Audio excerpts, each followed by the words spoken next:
Pernah nggak sih kalian bertanya-tanya kenapa angka di jam itu cuma sampai 12? Gimana kalau kita punya jam yang angkanya lebih banyak, misal sampai 24? Biar lebih praktis kan? Bisa langsung tahu kalau jam 8 itu jelas pagi atau malam. Coba bayangkan deh kalau kita nggak perlu bingung lagi soal AM dan PM. Semua jadi jelas, nggak ada keraguan lagi. Tapi tunggu dulu, kenapa ya angka jam itu cuma sampai jam 12? Bukannya itu sudah terlalu lama dan sudah saatnya kita beralih ke sistem yang lebih sederhana kan?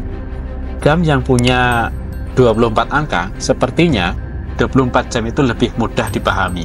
Tapi, ternyata jawabannya lebih rumit dari yang kita kira. Ternyata ada sejarah, kebudayaan, bahkan fenomena alam yang mendasari semua itu. Mari kita mulai dari zaman Mesir kuno. Di sana, mereka yang pertama kali membuat pembagian waktu seperti yang kita kenal sekarang. Mereka membagi waktu siang dan malam menjadi 12 jam.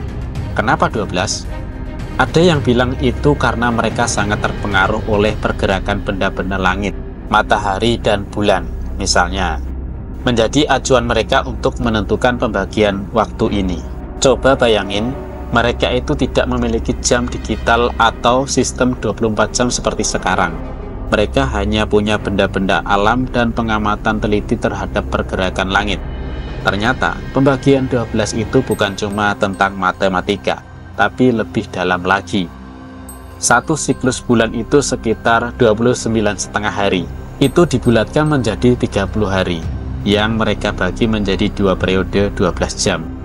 Dan di dunia Mesir, angka 12 sangat dihormati.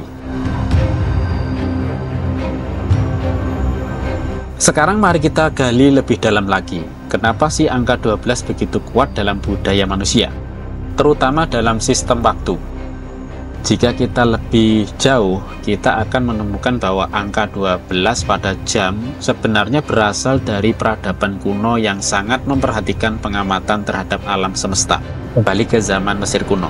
Mereka menggunakan angka 12 berdasarkan pengamatan terhadap matahari, bulan, dan bintang. Mereka tahu bahwa siang hari dibagi menjadi 12 jam berdasarkan gerakan matahari di langit.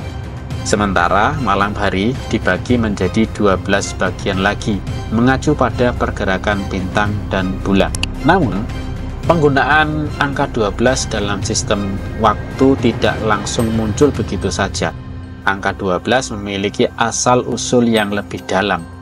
Mesir kuno, selain mengenal jam matahari dan jam air, menggunakan angka 12 karena itu adalah jumlah bulan dalam setahun, yang juga diukur berdasarkan siklus pergerakan bulan mengelilingi bumi. Mereka mengaitkan angka 12 dengan stabilitas alam, terutama karena pergerakan benda-benda langit yang mereka amati sangat teratur dan dapat diprediksi. Kemudian, angka 12 ini juga berkembang dalam sistem waktu Babilonia yang sangat berpengaruh pada perkembangan ilmu pengetahuan di dunia barat.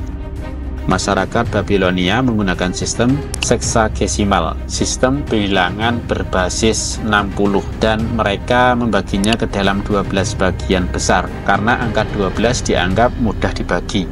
Misalnya, 12 dibagi dengan angka-angka seperti 2, 3, 4, dan 6, yang memungkinkan pembagian waktu dengan cara yang lebih praktis. The wheeled and axled vehicle, a plow, the arch, the world's first ziggurat, a pyramidal structure, writing system, cuneiform, and this math system based on 12s and 60s. Some of their mathematics still fascinate us today. They were able to achieve a lot with their system because it was based on 60. 60 is 5 times 12. It allowed them to avoid the messiness of fractions. Dan pada masa Romawi, angka 12 dipertahankan dalam penggunaan jam matahari, yang kemudian berkembang menjadi jam mekanik. Jam mekanik pertama kali muncul sekitar abad ke-13 di Eropa, dan sistem pembagian waktu ini dipilih untuk mengadaptasi kebiasaan yang telah berkembang. Seiring berjalannya waktu, sistem 12 jam ini menjadi standar yang digunakan oleh banyak peradaban lain, hingga akhirnya bertahan hingga saat ini.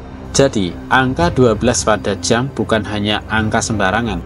Ia memiliki sejarah panjang yang melibatkan pengamatan terhadap alam semesta, kecerdasan matematika, dan tradisi budaya yang terus berkembang.